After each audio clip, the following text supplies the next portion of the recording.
person.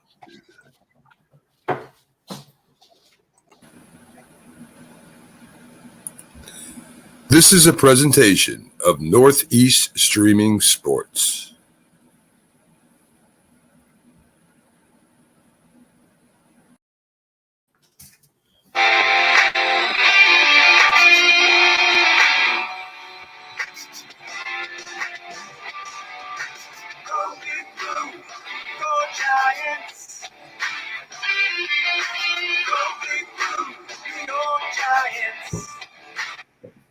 It's great to be a Cowboy, isn't it? This is how we do stuff. This is the Cowboys. We're trying to do something. Be a leader. It's time to lead the football team. It's time. It's your time.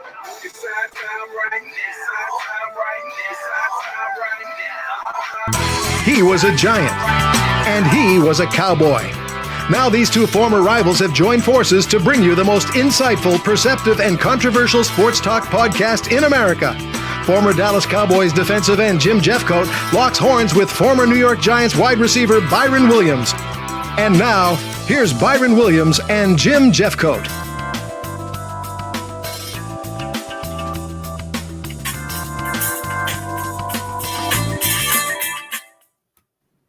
Good evening, good evening, good evening. What's going on, Jim? Not too much. A lot of things going on, though. I was thinking about you today. I was saying, you always was talking about Waddle's dance. We never seen you dance. Man, I can dance, man. That's all I can do. I can do almost everything. Anybody can do that. But you know I can dance. You know I can dance. I even had a dance. It's just like last week. In the killer whale. Hey, last week I was sitting in the boat dancing. Last week I was sitting in the boat holding my fish, dancing in the boat. Yeah, caught that little fish. I mean, that minnow. My fish would have ate it up. You was on land. I was in the boat. But I tell you, I don't know about your fish. Hey. My man Jason is here. Yeah, my birthday was last Friday, but my man Jason's birthday was Monday. That's my man Jason. He's down in Cancun. Yeah, I've been friendly to Jason on my LinkedIn, I think. Yeah. And Jason is a huge Minnesota Vikings fan. So since this is his birthday week, he's in Cancun. We're not going to talk about Kirk Cousins. We're going to talk. I feel to be 70. The big 7-0, man. You up there? Dang. No, I'm a long way from 70. I'm not. Our producer is a little older than. Well, he's a lot older than I am. So okay, he's thinking about himself. He got knocked out. He was at the bottom of the pile, so he did the numbers wrong. I know he was talking about he played quarterback. Yeah, he played quarterback. Yeah. He was Doug Flutie before Doug Flutie. And he ran a 4.45 40 too. Yeah, he ran, and he kind of made a mistake about that. He ran a 4.45 20. But okay, but let me tell you something. When most people tell you they are 5'9", that means they 5.6 7 8 or something like that. He might have been shorter than 5'9". Now Jason is really tall. Oh, Jason is tall. Yeah, Jason's. What are you, Jason? About 6'2"? 6'2" and a half. He's still short. He's still short though. But still, that's he's not 5'6" or 5'7". So okay, yeah. But enough with that. Let's get on to things. Happy birthday, Jason. Jason's a great guy. We work out in the mornings. He hasn't worked out this week, obviously. He's down in Cancun. Okay. That's good. He's on the beach and everything. So real quickly, what did you do for your birthday, Jim? My kids came up. Okay. From Austin, and they took me out and they kind of just spoiled me a little bit. My kids spoiled me and took time with me and enjoyed it. I really enjoyed it. So are you an April Fool, baby? No, I was supposed to come on March 31st. Okay. But I fooled my mother and came late on April 1st. That's what wow. Yeah. That's pretty cool. April 1st. Yeah, April 1st. Yeah. That's a good birthday. Jason's been to he's been to Mexico so much. Now he speaks Spanish. He didn't speak Spanish. Gracias, señority. Gracias, señority. Yeah, you see him? Yeah. I see that. Let's get on to things going on. Big trade. Eagles and Saints. That was 8 draft picks affected, huh? Yeah, Saints got 2 number ones from the Eagles this year, and then they get a number one from the Saints. I think it's both a number one and a number 2 in 2024. Okay. But I think it's good for both teams. Yeah. Mickey Loomis has done a good job because they're going to need to get an offensive lineman, and they're going to need to get some reinforcements. Probably a safety, too. Yeah. And then Philly, Roseman, I think that's Howie Roseman. Mm-hmm. They did good because you would have been paying all those number ones, guaranteed contracts. So they both did well in this trade. So I'm thinking that Philly was positioning themselves to be pretty tough in the NFC East. I think they'll be better. Yeah. And I told you that. I think they'll be better. But the only thing you worry about with teams like Philly and Dallas, too, is you get a little bit of that second because nobody has won the division twice. Yeah, in a row. Yeah. So twice in a row. And that's the thing you have to be concerned with. But, we don't know how Wentz is going to play at Washington. We assume we know. We don't know what's going to happen with Daniel Jones at the Giants.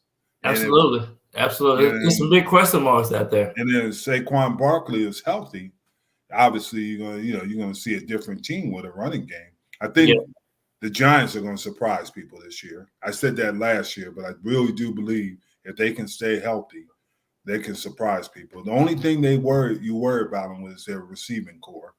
Absolutely. And it's only one way to go for the Giants. That's go up. That's true. Go up. You can't be ranked 28, 29, 30th, 32nd team in the league.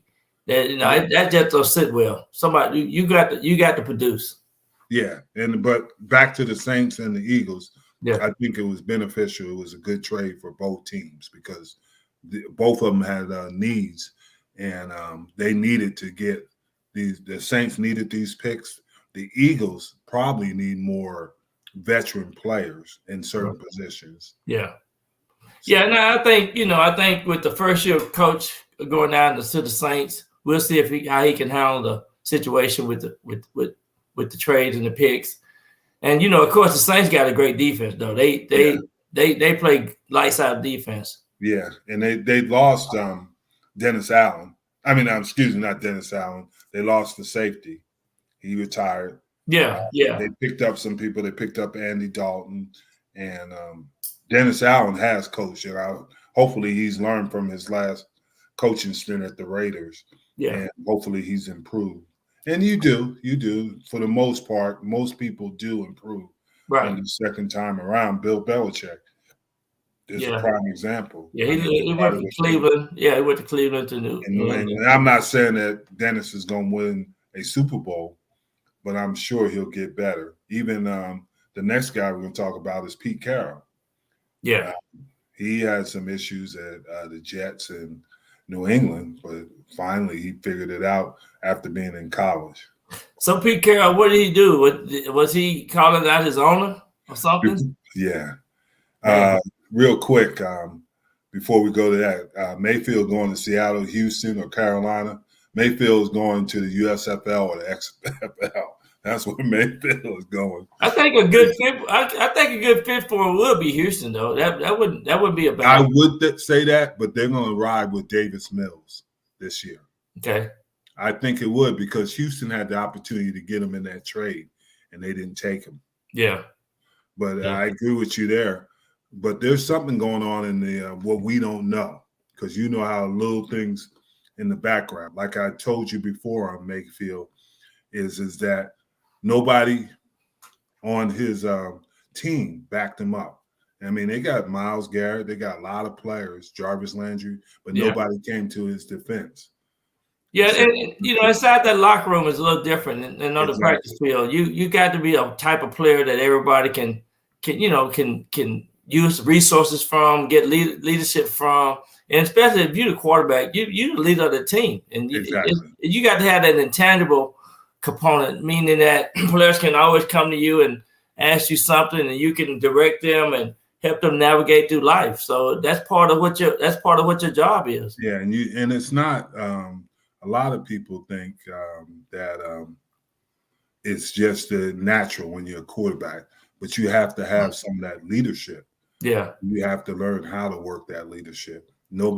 Some people are born like that, but for the most part, they learn how to deal with people in relationships.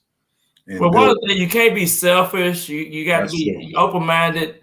Somebody just said that, Baker's wife loved their home and their situation there in Cleveland, and I can understand that too. But one thing about football, you better be able to move and adjust, and have the mobility to make some adjustments, because you one step away from going somewhere else anyway. That's true. Yeah, and that is true. Wentz has the same problems. Wentz and Baker Mayfield are similar in how they are in the locker room. And can you change that? We don't know, because Wentz has been in 3 years. What's he been on? 3 teams? Yeah, and maybe they should have a list of expectation when they, before they traded for him. They should say, hey, this is what we expect from our quarterback. Exactly. And are you geared to do that? And you're right about that. So that makes sense. That makes a lot of sense. Because Jim Irsay came out and said something pretty negative about Carson Wentz a couple of weeks ago, and that's pretty sad when I only got to say something about a trade. They thought they said it was a bad trade, basically. Yeah. And he didn't fit. So that's kind of telling there. And is this same thing going to happen to Mayfield? Is that Baker Mayfield going to fit with somebody? And I don't know. Jason had asked Seattle. It was Seattle, Houston, and Carolina. Carolina.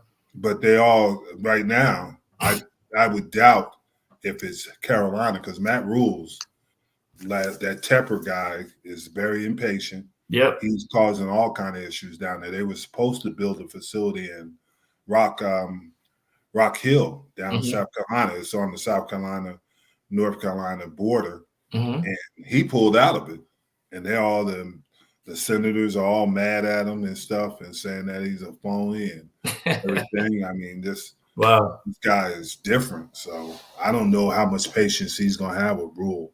And you get another quarterback and pay him like that, because that's $18 million. So I don't foresee them taking Mayfield. I think Mayfield is gonna have to just go and be a backup for a year.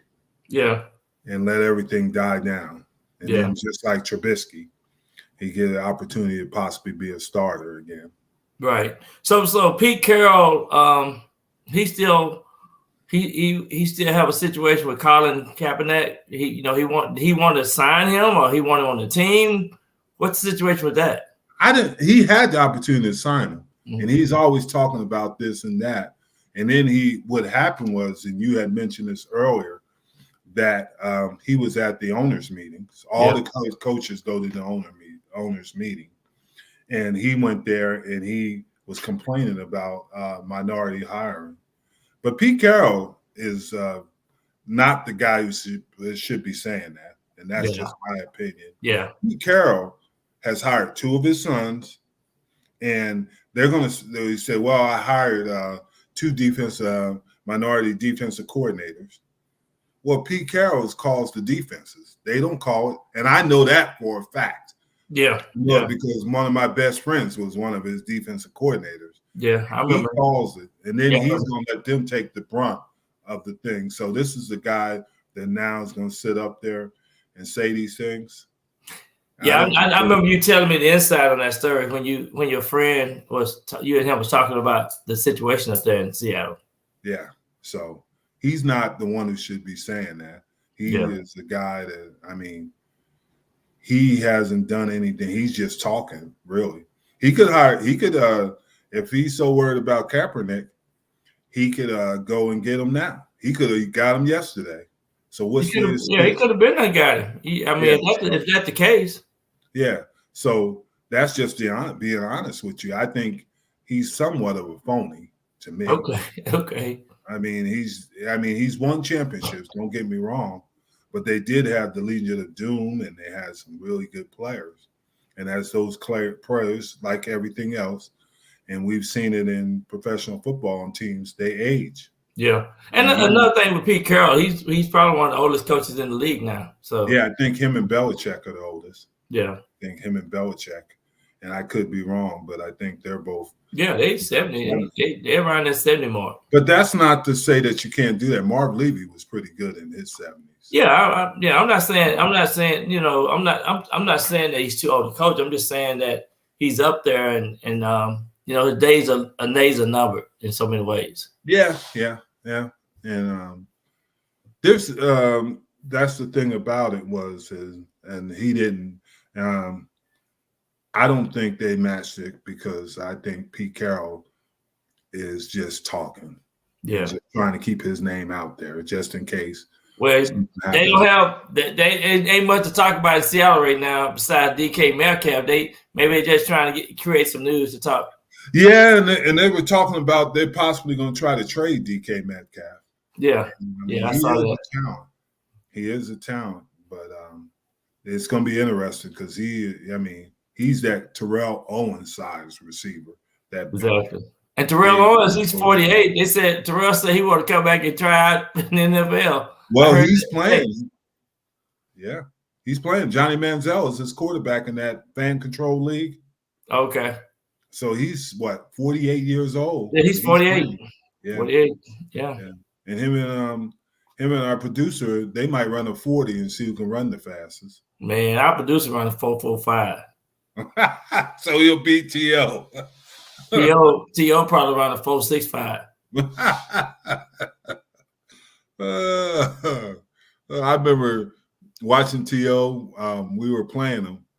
That incident with George T. Yeah. And T.O. looks like a darn tight end. He's that big. And you met him before. He looks like a darn tight end. I've done about 5 or 6 football camps for T.O. Yeah. He looks like a tight end. He's so big. Yeah, big boy. Yeah.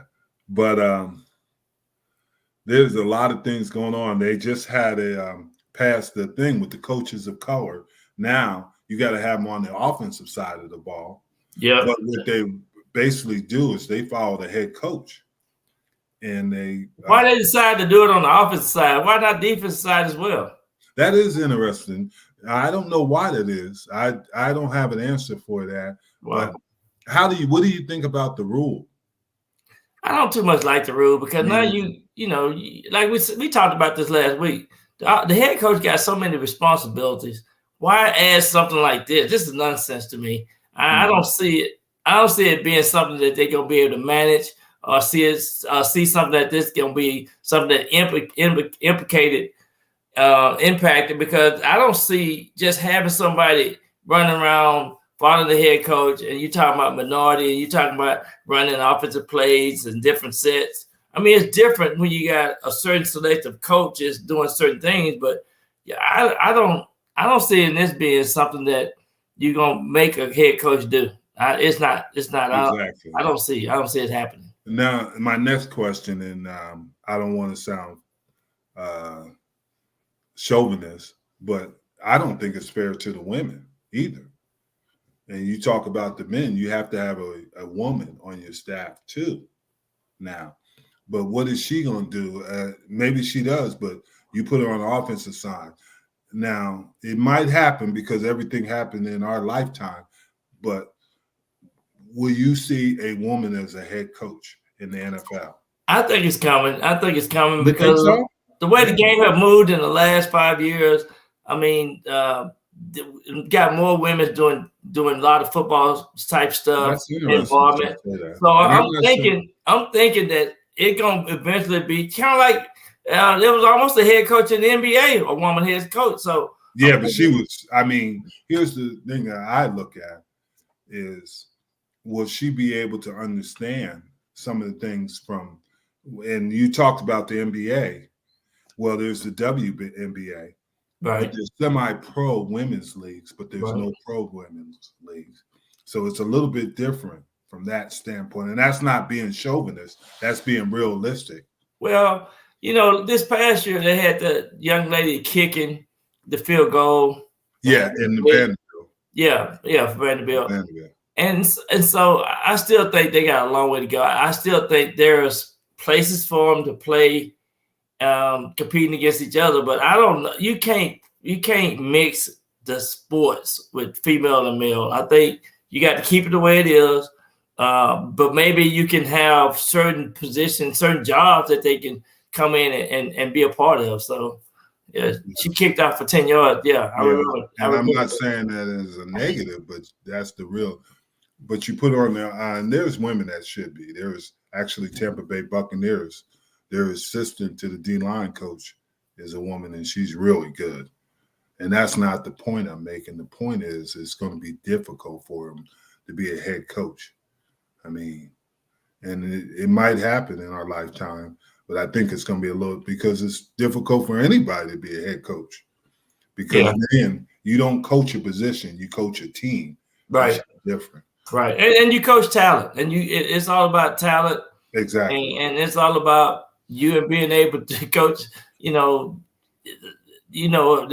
talent and the skill set is just completely different. Yeah. And, I don't think a girl ever beat. I ran a 4.25, 4.23, 4.23, 10-1, 300 meters. I mean, those things, I don't see a girl running a 10-1, 300 meters. Mm-hmm. And so it's just like, it's a game that you have to have the speed, you have to have the quickness, and you have to have the strength. I think the problem that I foresee with them is, just like we talk about some of these players, what would the respect be in the locker room? And that's not being chauvinist, that's being real. Yeah. And that's going to be tough. And that's not saying they don't have knowledge and understand the game. There are coaches that are coaching the NFL that have never played a down of football. As a matter of fact, there are coaches that have been head coaches that have never played a down of football. Yep. So that's the thing. Yeah, and then that's when you get the separation in your locker room. I think that's when there's going to be a lot of barriers that come. And they're going to have a barrier. But I think they're trying to do the right thing, but they're doing it the wrong way. That's just I think you can't force something to happen. Exactly. You have to let it happen, and then people need to qualify for being able to coach at these positions. Would it be just about the female coach of the team? That's another thing. That's another. It's a big distraction. Yeah. It's gonna get the media. It's gonna get the attention, and that might be a concern. Yeah. I agree with you. That's going to be an issue. There's a lot of things that have to be overcome, because we're having the arguments about men and women playing certain sports. And my niece, for example, right now, she ran track, and she's a speed demon. She teaches some NFL guys how to run faster. She got a deal called the Speed Doctor. Oh, okay. She's the speed doctor here in the Metroplex, and she trained a lot of pro athletes and speed and agility. And she knows technique. Yeah. One thing that I always said about women, they're more fundamentally sound than men, because the reason is because of the physical, like you said, the physical ability. So they have to learn the proper techniques. When you watch women's basketball, when you watch the NCAA women's finals, you saw, this is technical, and what they do and how they play, the steps and everything. Right. Fundamentals are incredible. And now you do have some women that are just physically unbelievable. You see it all the time, but for the most part, their fundamentals are way better than men. They are good on fundamentals. For they free throw shooting, they don't hardly miss free throw. Yeah, that's true. And then they, you got women now dunking and stuff like that. But if you're gonna play in if you're gonna play in the NBA, you better be able to dunk no matter what position you play. But you have to learn the fundamentals. And I tell you what, the speed of the game is just like off the chart. Exactly. It's off the chart. Exactly. So that's things that there's a lot of things that are going to have to be corrected. I think, like I said, this is putting lipstick on a pig right now. Yeah, absolutely. I agree with you there. Yeah. So that'll be interesting. I grew up with 7 sisters, so I know what I'm talking about. Yeah, you used to get beat up by your sisters, but no, I ran them. All of them was on. That's why you got fast. Your sister was chasing you, running as fast as you can. You can't catch me. You ran right into that tree. Boom. Right across the middle, baby. Next thing we're going to talk about is Blake Bortles. I don't know why we're talking about Blake Bortles. Man, Blake is. Did you hear what happened, though? He asked to be released. They released him? And they released him, and he goes back to Tampa Bay. Okay. He went back to Tampa Bay, which he was at previous. Yeah, I think 2020 he was on that roster. 2020. Yeah, and he we know Jameson Winston is probably going to be the starting quarterback if he's healthy. Andy Dalton's going to be his backup.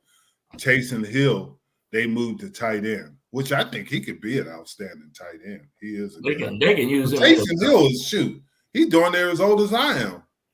How old is he? 34? He's got to be 30 years old, 31. Yeah, 30. Yeah, 30. I was going to say 30. I mean, he might be older because he went on a mission. Because he obviously started quarterback for BYU, and he went on a mission. So he's a little older. I'm not sure his age, but I guarantee you he's got to be close. What I love about him, you can bring him in, and the defense don't know what position he's going in at. That's true. That is true. They keep you on your toes. That is true, but I think they're gradually moving him away from being a quarterback. But you do have the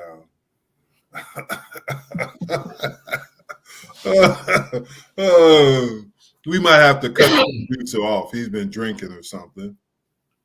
But But it'll be interesting to see how they use him and they fit him into the game plan. Yeah, it'll be. But you don't see a lot of tight end reverses or tight end, but he could do that tight end pass because you think about it, if he steps back, he could throw it. So we know that. So I think that they made the right decision. Do you think he would be a good blocker at the tight end position? He's a big guy now. I don't know how good of a blocker, but do you think they're putting him in that position to be a blocker? They're trying to get mismatches in the passing game. That's what I think. Yeah, I think he'd be kind of like Kelsey, the tight end, for Kansas City. I think they'll try to utilize him in that capacity. That's what I'm saying. Yeah, more as a receiver. Yeah. Than a blocker. Yeah. But yeah, that's interesting that you say that. That's probably what they're using to try to get mismatches with the linebackers. Well, it's gonna be fun to watch the Saints offense this year. Their offense is gonna be pretty dynamic, I think. Yeah. But that'll be interesting. There's a lot of things, like we said, a lot of moving parts. The NFL has changed. The NFL has changed quite a bit on how their philosophies. Exactly. Because like we said before, we were talking about it on Sunday, is that everybody's impatient. The owners are impatient. The fans are impatient. And even the teams and the coaches are impatient. Nobody. We live in a microwave. We live in a microwave environment. We really do. Got to get it right now, baby. Yeah, there's no waiting, and there's no 5-year plan. If you're 5-year plan, you're gonna be gone. There's nobody, Next man up. Man up. Look at the league now. Obviously, Pete Carroll is older. Belichick's older. Tomlin's been in a situation where he's got stability. Right. But there's not very many that have been for 10 after that. How many have been at the same place for an extended period of time? And a good example of that is seeing the AFC West. Yes. You got 4 teams out there, and really nobody knows what team gonna win that division next year. That's true. You got the Dolphins. You mean the East? No, you got the Broncos. Yeah. The Chiefs. Mm-hmm. The Chargers, and the Raiders. Those 4 teams, they all good. Yeah. Now you got 2 with new coaches. The Broncos, obviously, and the Raiders. Right. Then you got Andy Reid.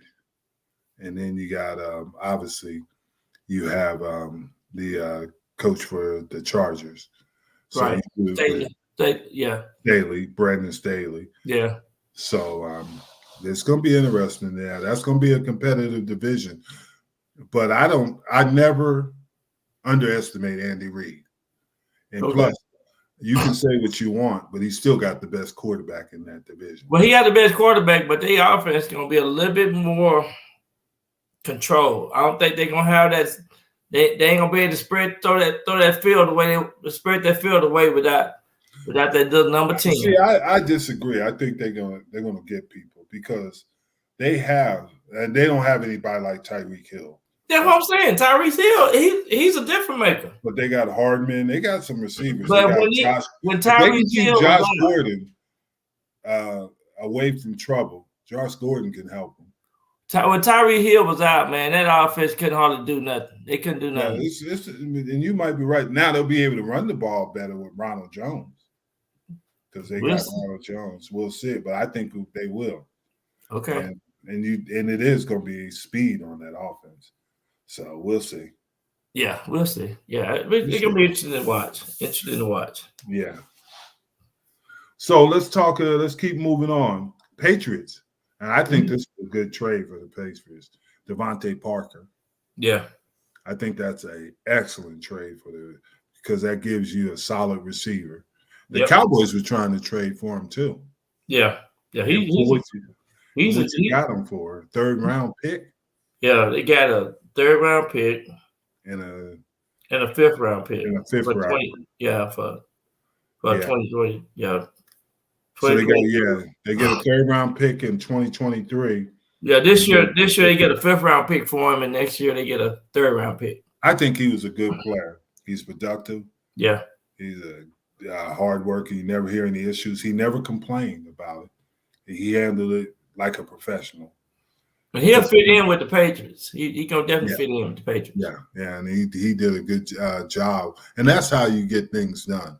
You don't have to go out there and start screaming and yelling and pouting and pouting. He just, hey, this is not a good situation. Let's get this done.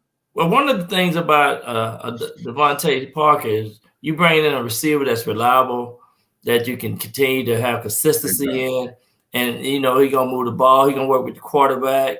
He ain't gonna complain. He gonna what you're getting down in and down out of this player. Yeah, and that's what the big thing with him is. You're gonna know what you're getting. Yeah, and he's gonna show up on Sundays. Yeah, and I think Matt. I mean, his second year, he's gonna be his second year playing up there as quarterback. I think he gonna be kind of like Burrow did this year, 2nd year player. I think he's gonna be very productive. That is a hard division because every team in that division has gotten better. Yeah. They just signed the receiver Diggs to a brand new contract today. Trayvon Diggs. They signed him to a new contract today, over $104 million. I think I got one more pass rush left in me. Okay, you can get that 120 sack or something. You can get. I know. Get that one more. Yeah. I saw you move last week. You see that? I thought you was on the golf course and the golf ball almost hit that big bucket head of yours. I got friends out there listening. They don't think that's very funny. Okay, I'm sorry, Jim. I didn't mean to call you bush shot. You out there riding around that golf court. You big time celebrity. And I gave you some credit when you hit the ball. I came out there and gave you some credit at my golf tournament. I had a golf tournament last week for the people that don't know, but he did good. Byron did good. He was very impressive. But my team finished third or 4th, man. We didn't cheat. Yeah, you won an award, too. Didn't you won some I won. I won a day night out with my honey. I got all kind of little gift cards. Yeah, I won that day out. There you go. I'm glad you had the opportunity to come. It was fun. So let's keep on moving along.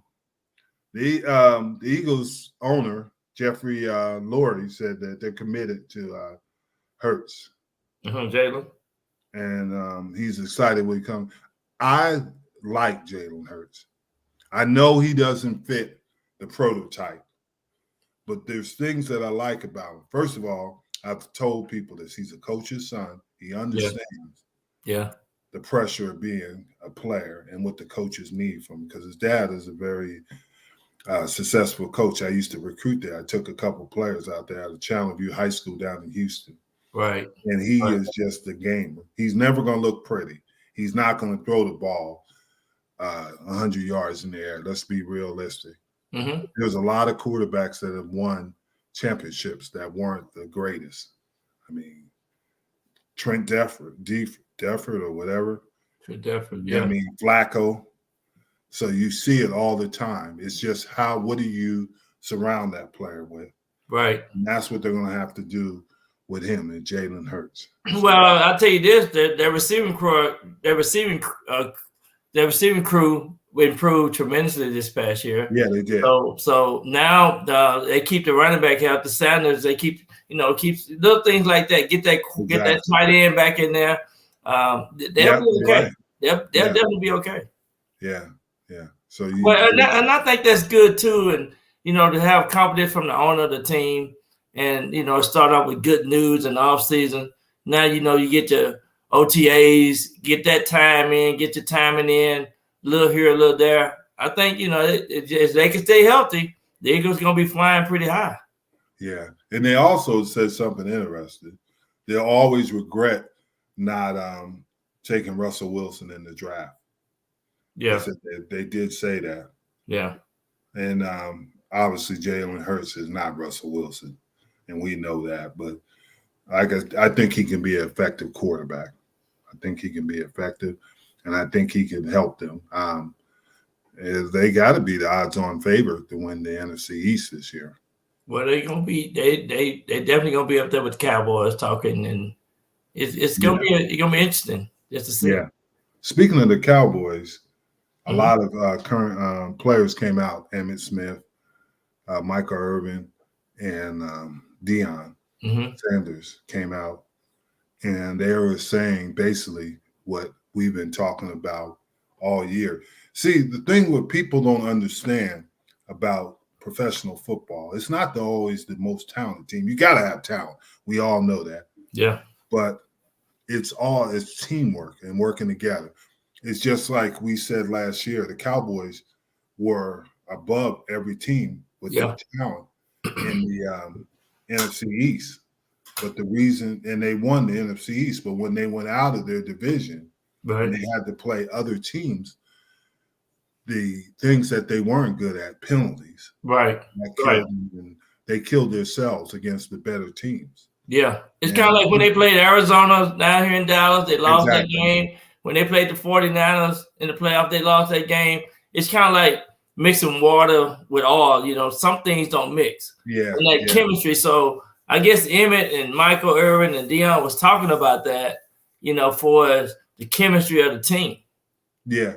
And that's true, because if you look at it, when we played teams back in the 90s, and I hate to go back there and use us as a reference. You can go back to the 90s. They need to know that the 90s was great. Yeah, but here's the thing, is that you want to know the truth. The Bills were a more talented team, the Buffalo Bills, or a more talented team than the Dallas Cowboys. Mm-hmm. But we had a different mindset. It was the same with the New York Giants. It was the same with the Washington Redskins at that time. I know they're the Washington Commodores now. Yeah. But it was the same. Right. These teams were disciplined and they didn't hurt themselves. And even now you look at teams, the least penalized team in the NFL were the Bengals. And the Rams weren't far behind them. When you get teams that self-destruct, when you play the better teams, that's when it gets you. Or the Cowboys didn't have a winning record against teams with winning records. Mm-hmm. And that's what got them. And that's what they were trying to say. You don't have to be the most talented team. You have to have discipline and you got to have will. And I agree with that. Yeah. You got to go in, and when you get on the field, you got to have discipline and will.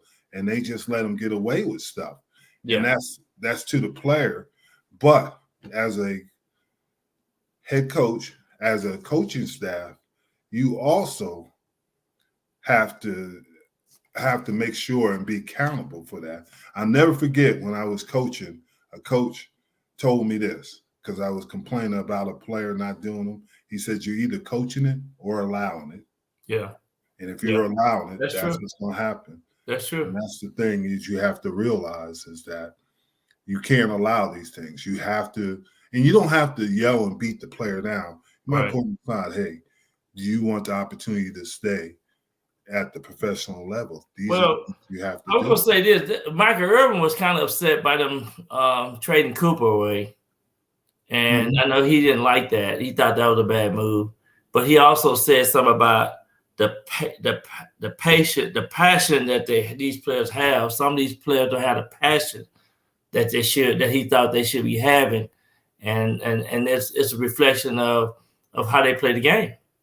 Yeah, and I agree with you to a certain extent, but let's look at this too. And a united team will come over everything. Is the passion is different. I mean, and that's it. That's not just in the NFL. That's in all organized sports. Yeah, because it's so lucrative. Their passion is not like us. We play. I really believe we play for the love of the game. Yeah. If they told us we could play and we hate to say it, we got paid, but if we could play in sandlots, because most of us grew up playing on sandlots. Right. And things of that nature. And I think that there are passionate. Aaron Donald, for example, is a passionate player. They are passionate players. I think Patrick Mahomes is a passionate player. Yeah. I really do.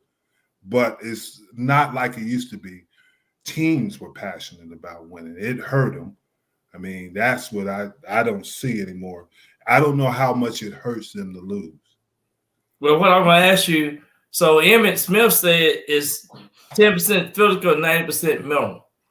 So what do that mean when he says that he don't see that? I guess some players don't showcase that part. Well, I think what he's trying to say is you physically, to get to the NFL, you have to have physical ability. We all know. Mm-hmm. But to stay in the NFL, you got to be mentally strong because people want to come after you regardless how good you are. And then also to do your assignments. This was Jimmy Johnson saying. He would always say that dumb players do dumb things. Smart players learn. And he was big on that. And that's true.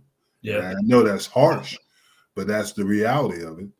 Smart players learn from their mistakes and don't repeat them. Right. Players that are not as smart, they make the same mistakes, and that's what gets you beat. Yeah, Emmitt did. He played with a broken shoulder against the Giants. Yeah. He played. Yeah. But Emmitt know how to fall. He know how to take a hit. He did some things that was amazing too on the football field. Yeah, he did. And Emmitt was a good player, but there were a lot of good players on those teams that played hard. That don't, obviously you had guys like Mark Tuinei, Nate Newton, Larry Allen was just a better athlete than everybody. I mean, Mark Stepnowski was really an undersized center, and he did well. Obviously, the same thing on defense. You had some great players. Darren Woodson was Kevin Smith and Larry Brown. Yeah. When you talk about our producer running a 4.45, Larry Brown on his best day couldn't even run a 4.7 probably. Oh yeah, he just know he was smart. He studied players. Yeah. I'm real close to Larry. He talked about how he studied all week. Yeah. He knew the way. If you line up two yards inside the hash mark, you know that you might be running out. So certain things like that, he already knew the tendencies already. Yeah, and that was interesting about that team. We'd meet every Thursday night and go over it, not with coaches, but each player, so they understood what your responsibility of what you had to be accountable. So if Larry made a mistake, I knew what mistake he made. Yeah. But if I made a mistake, the same thing. He knew what mistake I made. Yeah. And that's how we covered up for each other. Exactly. And, me and Larry talked about when he won the MVP at the Super Bowl and he caught that interception, he knew exactly what was going to happen because you had the inside safety blitz and he knew that they were going to run that slant. Yeah. And he was right there at the slant. No question. No question. And that's what you have to do. Sometimes the great players anticipate a lot of things. Oh, yeah. That's how they get it there. They get ahead or they get an advantage for it. So. And then Deion Sanders said his statement was about the choke. He said the players aren't built to the moment despite the hype. So. Yeah. So you got to understand too. I was brought up with Tom Landry, but Jimmy Johnson, and they didn't want to lose. And I'm not saying that Mike McCartney wants to, or the coaching or the players, but it bothered them to lose. I don't know how much it bothers players, not just the Cowboys, but other teams, to lose. Because I was miserable until we got a chance. They always told us the 48-hour rule. But that bothered me. If I didn't play well, it bothered me the whole week until I could go out there and redeem myself. Well, I think too, some of the old coaches, they didn't like negativity. Everything got to be positive. Yeah. And even in the locker room, even in the practice, on the practice field, you have to be positive. Now you got too much negativity. You got the social media stuff. You got you got so many things that's in the equation. So that it's a different time. Yeah, it is a different time because everybody's in your locker rooms now and telling you how good or bad you are. Yeah. I mean, that's interesting that you say that. And everybody can read it right now. I mean, you ain't got to leave you ain't got to blink your eyes before you see something else to flash in the news. You know. So now let's get on to the New York Giants, New York Football Giants. The G-Men. The G-Men. Daniel Jones said his neck injury is no longer a concern in his pivotal fourth year. Now, in his fourth year, he could play this year, and they have to take his option for his fifth, correct? Because he was correct. Right. And he got to May 2nd, I think. That's the time frame around May 2nd. They need to start talking about what they want to do with him and if he gonna be their man. Mm-hmm. And then it looks here, the Giants are dead last in available cap space. They need $15 million just for the draft class. So they're going to have to cut some more people or reduce. Well, they're trying to probably renegotiate some contracts and some things like that. I know that you can talk to some of your veterans and they can go in and redo some contracts. I know Myles Garrett did it last week when they brought in Deshaun Watson, with Cleveland. So I know some of them things like that happens. Let me ask you this question, especially in Saquon and Daniel's situation, and they say these things about them, and maybe that's why they're saying them. It's a little shaky if they're going to be there. So do you renegotiate your contract if you know there's a possibility that you will not be in the organization? No. I don't think that should happen. I don't think that should happen. But that's a concern, I'm sure, for their camps is that, hey, we don't know we're going to be here. Why would I renegotiate my contract? Well, one of the things that they're probably going to have to be concerned about is how the OTAs go, in this springtime, what they look like, what kind of shape these guys are in. And you got to continue to build your team around these players, though. I mean, that's true. I think in the next 2 to 4 weeks between now and the draft, you got to start making some hard, concerned decisions on what you want to do. And then the Giants are talking about offensive linemen. They need some receivers, too. Shepard, he did renegotiate his contract. Yeah, he did. And but they got to have some offensive linemen. They got the 5th and the 7th pick in the draft. They got to get a tight end too. You know that. Yeah, they don't have a tight end. Yeah. But the receiver that they had coming back, it's still question mark. That's what I'm saying. And see, another thing too, the chemistry with Daniel Jones and the receivers ain't there yet, unless they're doing something right now. Because he could take him out, but there's a likelihood a lot of those receivers won't be there, even if he does take them in practice with him. Yeah. So there's hopefully for the receivers crew, they got to stay healthy. I mean, last year it seemed like every other week somebody's going out. There's different guys, Let me ask you that. That's a great question because you remember I argued about it last year about how they were utilizing their receivers. Right. Coaching or conditioning that these receivers were struggling with. I think a combination of both. You got to get in the weight room too, and plus you got to be able to run, but you got to be able to have some sustainable. If guys are legs and hamstrings are sore, you need to know that. I mean, yes. the training room needs to know that. Exactly. The coaching staff need to know that, and then they got certain receivers can do certain things, and I think they got to be able to put that into the game plan this year and be more concerned on how it fit into moving that ball because they've been averaging less than 20 points a game. I mean, 19 to 21 points a game, that's not enough this day and time for these offenses. I agree. Yeah. So we're getting close to the end, but I want to talk about some of the things that are going on. The NCAA championship.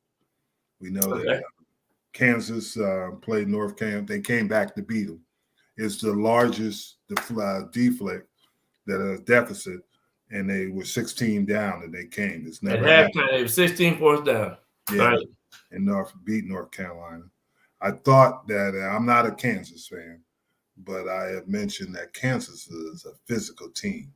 McCormick in the middle is difficult in the college game because he looks like a grown man. Absolutely. And Kansas did that, and you got to give them credit. I was probably a little bit more of North Carolina. Well, I think eighth seed. When North Carolina center hurt his ankle. Yeah.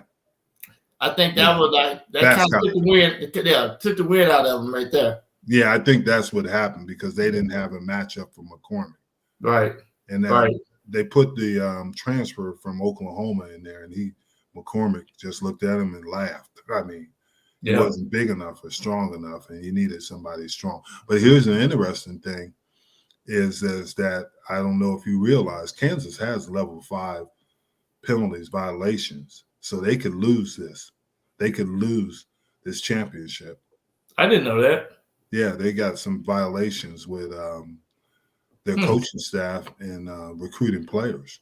Well, we know that's going on, but Yeah, but they had some with it in Adidas and all that issues with Kansas, Arizona, and a couple more teams, and Kansas was one of them. So they could lose this championship when all this comes to fruition. Well, this is their 4th national championship. I hope they don't lose it. Yeah, I'd hope so too. But Bill Self and they did do some things that weren't. Bill Self, man, I didn't know he'd been there 19 years, but yeah. Who did he replace? Williams. Yeah, Roy Williams. Yeah, he replaced Roy Williams there. Both of those coaches replaced Roy Williams. Yeah, that's amazing. That is, ain't that crazy? Yeah, that's crazy, but it is. 19 years and then 1 year. Imagine this in your first Hubert Davis in his first year to get to 8th seed and get to the championship game. Now I want to say this: that's how I coach Hubert. When he did that interview, he was all fired up, and talking, moving that head, excited. That's what football. That's what the coaches need to be like. But you got to be, like you said, you got to be careful because it's not like there.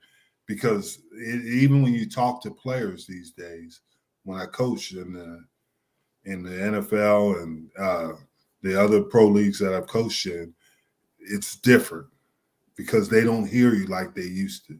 Exactly. They only hear certain things, just like you said. It's a microwave era. Yeah. And they hear certain things. They don't hear the whole story. Yeah. They just hear bits and pieces of it.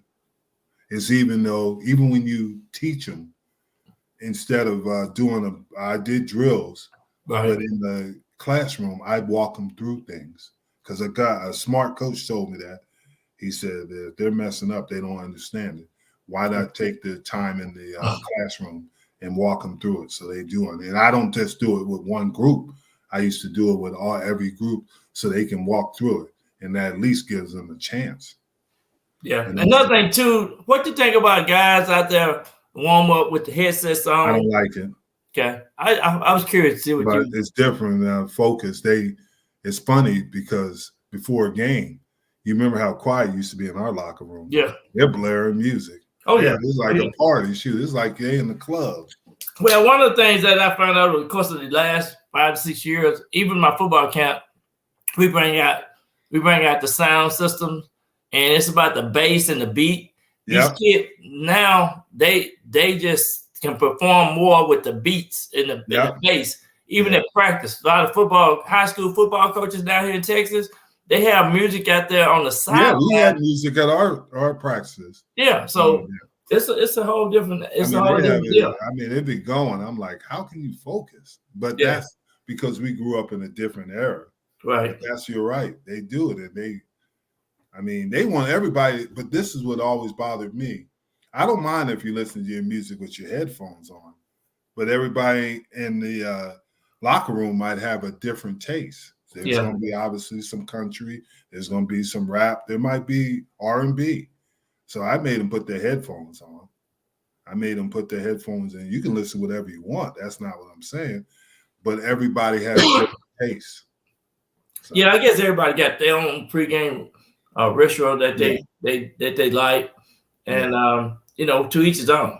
Yeah, and I don't have a problem with that. Yeah. I don't have a problem with that. Because it's even in the NBA, it's like that, which we're going to talk about real quick, is now we're getting to the playoffs. Lakers, obviously, we know got eliminated. And that's it. Yep, they're gone. They're going fishing. Yeah, they're going fishing. They're not going to be fishing at Lake Fork, but they're going fishing. No, they won't be. But it's kind of interesting. They thought this team, but they didn't realize. And here's the thing that bothers me is this team underperformed. Now, and it should be in certain extents, but I mean, it's not. They talking about firing the coach too, though. They're going to fire Vogel. Oh, trust me, they're going to. And then Magic Johnson said they could have had Rosen. Yeah, they should. Rosen's a bad boy. Yeah.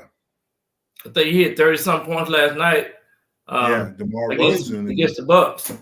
They could have had him instead of Westbrook. That would have been a 10-time better move. Yeah. Westbrook is a problem. He's a problem child. You think so? Yeah. Interesting. Everywhere he been, man, he just can't. But that's the same thing. You could say the same thing about Harden. Yeah. Harden's just a little bit better equipped, I think. But Westbrook, he just, I think, behind the scene locker room stuff, I think he don't have what he needs. I think he's missing. Wow, that's interesting. I don't know. I thought he took too much blame for it. I think there's a lot of issues what happened with LA, obviously with the Davis health, LeBron's health. Yeah. Carmelo accepted his 6-man role, but they didn't have a lot of depth because of the contracts and the salary cap. And they're way over the salary cap again, even if they cut those guys. They shouldn't have a salary cap in the NBA. Yeah. So, but anyway, interesting. The playoffs gonna be exciting. It is. It's gonna be exciting. The Milwaukee Bucks are looking good. They're starting to come along. Yeah. And the Miami Heat, you don't count them out. And the Dallas Mavericks don't look too bad. I love what the Mavericks do. Yeah. I love how they play, but they got a tough road because they got Memphis and Phoenix, Memphis. Yeah. And don't leave out the Warriors. No. They're trying to get that third seed. Yeah. But that's going to be tough. Yeah. That's going to be tough. But it was as usual, it was a great night. We got a couple things. We solved some of the world's problems. We didn't solve them all, but we solved some of the world's problems. We got to get the key. We got to get the key and go in these locker rooms and get a little bit more information out here. There you go. We'll get in there. I'm gonna have to do that dance, Yeah, that dance. You can't dance. You never could dance. You don't know. You know what, Jim? I kind of hurt my shoulder. Yeah, your shoulder started. Check this out. I kind of hurt my shoulder last week pulling out that big old fish. My shoulder got. Well, you can't push it for 2 pounds is a big fish. You are a hater from later. 2 pounds. Hey, Jim. You standing on land. I'm in the boat. You on land. You on your feet. I don't even know you was. Did you go fishing? You can't fish from the dock. You got to fish from the boat. Hey, folks. Thank you for having us. Have a good week. All right.